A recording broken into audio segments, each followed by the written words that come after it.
Assalamualaikum warahmatullahi wabarakatuh. Shalom, Om Swastiastu, Namo Buddhaya, Salam Kebajikan, Tabi'un. Selamat pagi dan salam sejahtera untuk kita semua. Pada kesempatan kali ini, saya Fadila Isnainur dengan NPM 20 12 01 11 20 bersama teman-teman saya yaitu Saya Ulfa Maharani dengan NPM 20 12 011 028. Saya Wahyu Afrianingrum dengan NPM 20 12 01 1041. Saya Cafia Zagita Putri Sulistyo dengan NPM 205 20 11 11 8. Saya Ajeng Nuranisa NPM 2012 01 11 1128. Kami akan mempresentasikan hasil tugas pada mata kuliah Hukum Lembaga Pembiayaan dengan dosen pengajar Ibu Rilda Murniati SHMHum. Baiklah, tanpa menunda waktu lagi, marilah kita masuk ke dalam pembahasan makalah. Makalah yang kami kerjakan berjudul Bidang Usaha Perusahaan Pembiayaan. Mengapa kami mengambil judul tersebut? Jawabannya terdapat dalam latar belakang yang akan disampaikan oleh Saudari Ulfa Maharani. Kepada Ulfa, dipersilahkan. Lembaga pembiayaan adalah badan usaha yang melakukan kegiatan pembiayaan dalam bentuk penyediaan dana atau barang modal. Lembaga pembiayaan dalam menjalankan kegiatannya dilaksanakan oleh perusahaan pembiayaan. Pasal 1 huruf B Peraturan Menteri Keuangan Nomor 84 Tahun 2006 menjelaskan bahwa perusahaan pembiayaan adalah badan usaha di luar bank dan lembaga keuangan bukan bank yang khusus didirikan untuk melakukan kegiatan yang termasuk dalam bidang usaha lembaga pembiayaan. Perusahaan pembiayaan adalah badan usaha yang melakukan kegiatan pembiayaan barang dan atau jasa untuk aktivitas usaha atau investasi ataupun untuk pemakaian atau konsumsi dalam jangka waktu yang telah diperjanjikan. Kegiatan usaha perusahaan pembiayaan meliputi sewa guna usaha, anjak piutang, usaha kartu kredit, dan pembiayaan konsumen. Penjelasan mengenai kegiatan usaha perusahaan pembiayaan diperlukan penjelasan lebih dalam. Oleh karena itu, kami mengambil judul makalah Bidang Usaha Perusahaan Pembiayaan. Kemudian, kita ke pembahasan yang selanjutnya yaitu rumusan masalah. Di sini, kami mengambil dua rumusan masalah yang nantinya akan menunjang tujuan dari makalah dan untuk menjawab judul yang telah kami paparkan di awal. Rumusan yang pertama yaitu apa sajakah bidang usaha dalam perusahaan pembiayaan dan dasar hukumnya. Kemudian yang kedua, bagaimanakah mekanisme pelaksanaan masing-masing bidang usaha dalam perusahaan pembiayaan. Kemudian, setelah latar belakang dan rumusan masalah, terdapat tujuan dalam makalah kami untuk menjawab rumusan masalah yang saya sebutkan tadi.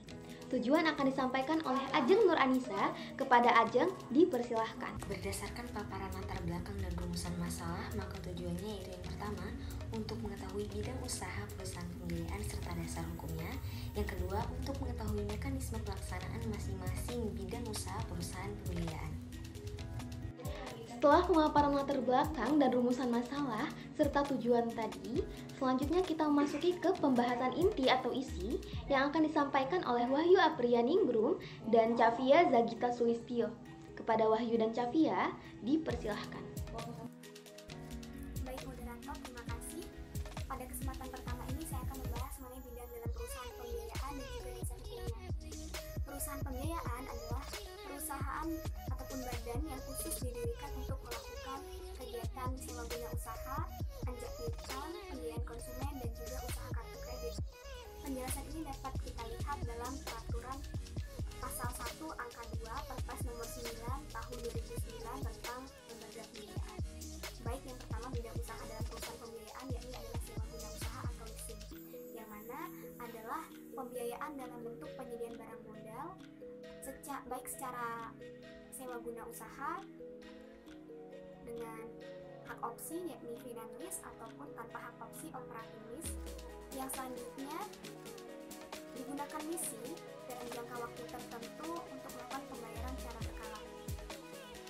Dasar hukumnya diatur dalam peraturan Perpres nomor 9 tahun 2009 tentang lembaga pembiayaan dan juga Permenkyu nomor 100 PMK 010 2009 tentang perusahaan pembiayaan dan juga keputusan Menteri Keuangan pasal 1 KMK nomor 1169 KMK titik 01 1991 tentang kegiatan sewa guna usaha atau leasing.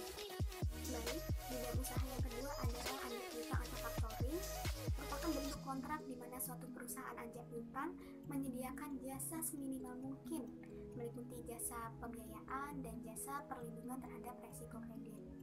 Dasar hukumnya atau pengaturannya yakni dalam Kepres RI nomor 61 tahun 1988 tentang lembaga pembiayaan dan juga peraturan pelaksanaannya yang kemudian dicabut dengan Perpres nomor 9 tahun 2009 tentang lembaga pembiayaan. Baik, yang ketiga adalah bidang-bidang dalam perusahaan pembiayaan, yakni adalah usaha kartu kredit. Usaha kartu kredit adalah kegiatan pembiayaan untuk membeli barang atau jasa di mana penggunaannya adalah menggunakan kartu yang kemudian akan ditagihkan kepada pengguna oleh penerbit kartu kredit tersebut. Dasar hukumnya dapat kita lihat dalam pasal 1 angka 8 Perpres nomor 9 tahun 2009 tentang lembaga pembiayaan. Dan yang terakhir ataupun yang keempat, bidang perusahaan dalam lembaga pembiayaan adalah pembiayaan konsumen. Pembiayaan konsumen adalah kegiatan pembiayaan untuk pengadaan barang berdasarkan kebutuhan konsumen dengan pembayarannya dilakukan secara angsuran dan harus melalui tahap-tahap yang telah ditetapkan. Ini juga dapat kita lihat dasar hukumnya atau peraturannya yakni dalam Perpres nomor 9 tahun 2009 tentang lembaga pembiayaan. Untuk pembahasan yang selanjutnya akan disampaikan oleh Chavia Zagita Soistio. Kepada Chavia, dipersilahkan. Selanjutnya saya akan menjelaskan mengenai mekanisme pelaksanaan bidang usaha dalam perusahaan pembiayaan. Yang pertama ada sewa guna usaha atau leasing. Mekanisme ini yang pertama itu calon leasing melakukan negosiasi dengan supplier akan kebutuhan barang modalnya. Dalam negosiasi ini leasing akan bisa bersepakat akan harga, jenis barang, tipe, dan masalah garansi, dan hal-hal lainnya berhubungan dengan barang modal tersebut. Yang kedua, yaitu setelah adanya pemberitahuan dari leasing akan adanya kesepakatan, maka supplier barang yang akan dibutuhkan meminta kepada lessor suatu surat pesanan yang dimana selanjutnya akan memesan dan membeli barang adalah lessor dan nantinya barang tersebut akan dimiliki oleh lessor. Yang ketiga, leasing bukanlah sebagai pemilik barang, tapi leasing adalah pihak yang dimana menyewa barang yang dimiliki oleh lessor digunakan untuk modal barang atau usaha dalam perjanjian leasing. Selanjutnya, setelah barang di tangan leasing, segala resiko perawatan, asuransi, dan hal-hal lainnya yaitu tanggung jawab dari leasing. Yang keempat, setelah terjadi kesepakatan leasing dan supplier, maka supplier akan meminta surat pemesanan kepada lessor. Selanjutnya antara lessor dan supplier akan terjadi perjanjian jual beli yang nantinya barang tersebut akan dimiliki oleh lessor, maka selanjutnya kepemilikan barang tersebut adalah lessor. Yang kelima, yaitu setelah barang modal yang dimiliki oleh lessor, maka selanjutnya ada perjanjian leasing antara lessor dan leasing. Jadi dalam hal ini telah terjadi dua perjanjian yang dilakukan oleh lessor, yaitu perjanjian jual beli dengan supplier dan selanjutnya perjanjian leasing kepada leasing. Selanjutnya ada anjak piutang yang terdiri dari dua mekanisme. Yang pertama itu disclose, yaitu penjualan atau penyerahan piutang kepada perusahaan anjak piutang dengan sepengetahuan pihak debitur atau customer. Mekanismenya sendiri pada disclose yaitu terjadi penjualan secara kredit kepada klien. Yang kedua, negosiasi dan kontrak anjak piutang antara klien dengan perusahaan anjak piutang di mana klien menyerahkan faktur penagihan dan dokumen terkait lainnya. Yang ketiga, klien memberitahu kepada konsumen atau nasabah jika piutang dan penagihan sudah dialihkan ke perusahaan anjak piutang. Yang keempat, perusahaan anjak piutang memberikan pembiayaan maksimal 80% dari nilai faktur. Yang kelima, saat jatuh tempo, perusahaan anjak piutang melakukan penagihan kepada konsumen atau nasabah. Yang keenam, konsumen atau nasabah membayar tagihan kepada perusahaan anjak piutang. Yang ketujuh, perusahaan anjak piutang menyerahkan sisa dan 20% nilai faktur kepada klien sebelumnya sudah dikurangi biaya dari administrasi. Selanjutnya, mekanisme yang kedua yaitu ada undisclosed atau confidential, merupakan suatu transaksi penjualan atau penyerahan piutang kepada perusahaan anjak piutang yaitu klien atau supplier tanpa pemberitahuan kepada customer atau nasabah yang bersangkutan kecuali terdapat pelanggaran atas kesepakatan para pihak atau klien, kecuali secara sepihak perusahaan anjak piutang menganggap akan mendapatkan resiko. Selanjutnya mekanisme dalam transaksi ini yaitu pertama terjadi transaksi penjualan secara kredit kepada klien, yang kedua negosiasi dan kontrak anjak piutang antara klien dengan perusahaan anjak piutang di mana klien menyerahkan kopi faktur, penagihan piutang, dan dokumen terkait lainnya, sedangkan dokumen aslinya tetap dipegang oleh klien. Yang ketiga, perusahaan anjak piutang memberikan pembiayaan maksimal 80% dari nilai faktur. Yang keempat, pada saat jatuh tempo, klien akan menagih kepada debitur. Yang kelima, klien akan mengembalikan pinjaman dana kepada perusahaan anjak piutang ditambah dengan biaya anjak piutang. Selanjutnya yaitu mekanisme pembiayaan konsumen. Yang pertama yaitu tahap permohonan. Pada tahap ini, dalam kaitannya dengan pembiayaan konsumen, biasanya dilakukan oleh konsumen di tempat kedudukan supplier atau dealer penyedia barang kebutuhan konsumen.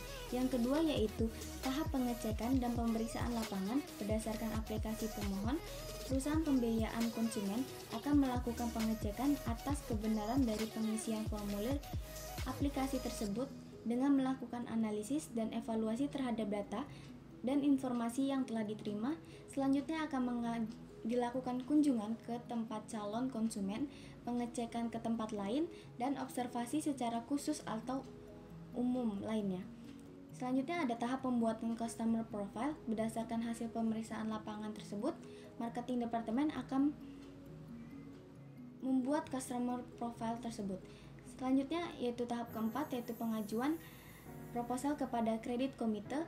Marketing departemen akan mengajukan proposal atas permohonan yang diajukan oleh calon customer tersebut kepada kredit komite. Yang kelima yaitu tahap keputusan kredit komite, yaitu dasar dari bagi perusahaan pembiayaan konsumen untuk melakukan pembiayaan atau tidak.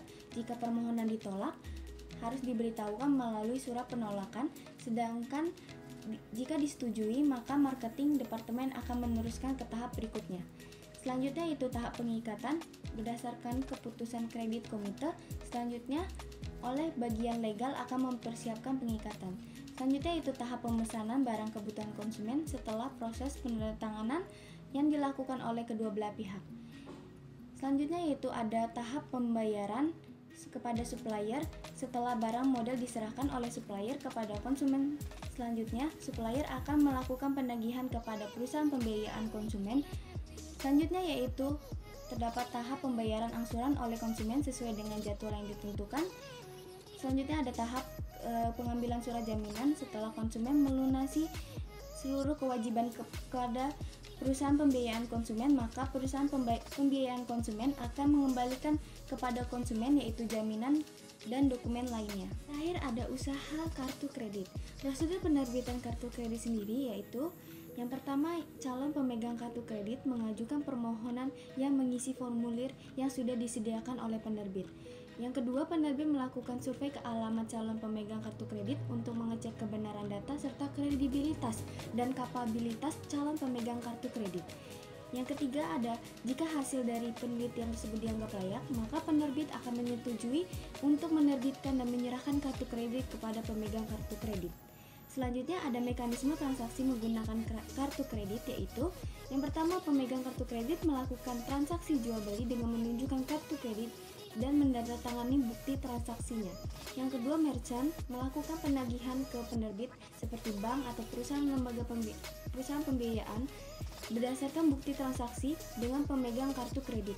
Yang ketiga, penerbit membayar kepada merchant sesuai dengan kesepakatan, contohnya diskon atau komisi untuk penerbit sebesar 3% sampai 5% dengan jangka waktu penagihan dari 3 sampai 10 hari dari transaksi yang dilakukan. Yang keempat, ada penerbit menagih pemegang kartu kredit berdasarkan bukti transaksi sampai batas waktu tertentu. Yang kelima, pemegang kartu kredit membayar sejumlah nominal tertentu sampai batas waktu yang ditentukan. Jika terjadi keterlambatan pembayaran, maka akan dikenakan bunga atau denda. Terima kasih. Akhir adalah kesimpulan, yaitu 1. Berdasarkan pasal 1 angka 2 Peraturan Presiden nomor 9 tahun 2009 tentang lembaga pembiayaan, perusahaan pembiayaan adalah badan usaha yang khusus didirikan untuk melakukan sewa guna usaha anjak piutang, pembiayaan konsumen, dan usaha kartu kredit. 2. Kegiatan sewa guna usaha atau leasing adalah kegiatan pembiayaan dalam bentuk penyediaan barang modal, baik dengan hak opsi atau finance lease maupun tanpa hak opsi atau operating lease. Dasar hukum mengenai sewa guna usaha diatur dalam Peraturan Presiden Nomor 9 Tahun 2009 tentang Lembaga Pembiayaan, Peraturan Menteri Keuangan Nomor 100/PMK 0110 Tahun 2009 tentang Perusahaan Pembiayaan, dan Keputusan Menteri Keuangan Pasal 1 KMK Nomor 1169/KMK.01/1991 tentang kegiatan sewa guna usaha atau leasing. Mekanisme pelaksanaan sewa guna usaha atau leasing adalah pada langkah awalnya adalah calon lease melakukan negosiasi dengan supplier akan kebutuhan barang modalnya. Kemudian, setelah adanya pemberitahuan dari leasee akan adanya kesepakatan, maka supplier atau dealer atau distributor barang yang dibutuhkan meminta kepada lessor suatu surat pesanan, atau surat pesanan dalam hal ini adalah purchase order atau PO. Setelah terjadi kesepakatan spesifikasi barang antara lessee dan supplier, maka supplier meminta surat pemesanan kepada lessor. Selanjutnya, antara lessor dan supplier akan terjadi perjanjian jual beli setelah barang modal dimiliki oleh lessor. Maka, langkah selanjutnya adalah perjanjian leasing antara lessor dan lessee, yaitu kontrak yang dilakukan lessor dan lessee sebagai landasan hukum atas perjanjian leasing yang telah disepakati bersama. Jadi, dalam hal ini telah terjadi dua perjanjian yang dilakukan lessor, yaitu perjanjian jual beli dengan supplier dan selanjutnya perjanjian leasing dengan lessee. 3. Anjak piutang merupakan bentuk kontrak di mana suatu perusahaan anjak piutang menyediakan jasa seminimal mungkin meliputi jasa pembiayaan, jasa perlindungan terhadap resiko kredit, dan untuk klien berkewajiban kepada perusahaan anjak piutang secara berkelanjutan menjual atau menjaminkan piutang yang piutang yang bermula dari penjualan barang-barang atau pemberian jasa-jasa. Pengaturan mengenai anjak piutang yaitu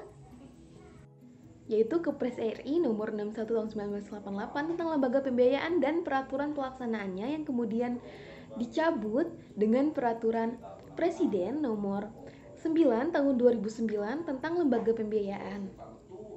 Mekanisme anjak piutang diawali dari adanya transaksi jual beli barang atau jasa yang pembayarannya secara kredit. Dalam mekanisme transaksi ini terdapat dua bentuk, yaitu disclosed dan undisclosed atau confidential. 4. Usaha kartu kredit atau credit card adalah kegiatan pembiayaan untuk pembelian barang dan atau jasa dengan menggunakan kartu kredit. Dasar hukum dari usaha kartu kredit dalam dilihat pada pasal 1 angka 8 Peraturan Presiden Republik Indonesia nomor 9 tahun 2009 tentang lembaga pembiayaan. Mekanisme transaksi dengan menggunakan kartu kredit yaitu pemegang kartu kredit melakukan transaksi jual beli dengan menunjukkan kartu kredit dan menandatangani bukti transaksinya. Kemudian, merchant melakukan penagihan ke penerbit atau bank atau perusahaan pembiayaan berdasarkan bukti transaksi dengan pemegang kartu kredit. Kemudian, penerbit membayar kepada merchant sesuai dengan kesepakatan. Contohnya diskon atau komisi untuk penerbit sebesar 3-5%. Jangka waktu penagihan antara 3-10 hari dari tanggal transaksi dilakukan. Kemudian penerbit menagih ke pemegang kartu kredit berdasarkan bukti transaksi sampai batas waktu tertentu. Dan terakhir, pemegang kartu kredit membayar sejumlah nominal tertentu sampai batas waktu yang ditentukan. Jika terjadi keterlambatan pembayaran, maka dikenakan bunga dan denda. 5. Berdasarkan Peraturan Presiden Republik Indonesia nomor 9 tahun 2009 tentang lembaga pembiayaan, bahwa pembiayaan konsumen atau customer finance adalah kegiatan pembiayaan untuk pengadaan barang berdasarkan kebutuhan konsumen dengan pembayaran secara angsuran dan harus melalui tahap-tahap yang telah ditetapkan. Mekanisme pembiayaan konsumen terdiri dari tahap permohonan, kemudian tahap pengecekan dan pemeriksaan lapangan, tahap pembuatan customer profile, tahap pengajuan proposal kepada kredit commit, tahap keputusan kredit commit, tahap pengikatan, tahap pemesanan barang, kebutuhan, konsumen, tahap pembayaran kepada supplier, tahap penagihan atau monitoring pembayaran, dan tahap pengambilan surat jaminan. Demikianlah presentasi yang telah kami lakukan untuk memenuhi ketentuan tugas mata kuliah lembaga pembiayaan.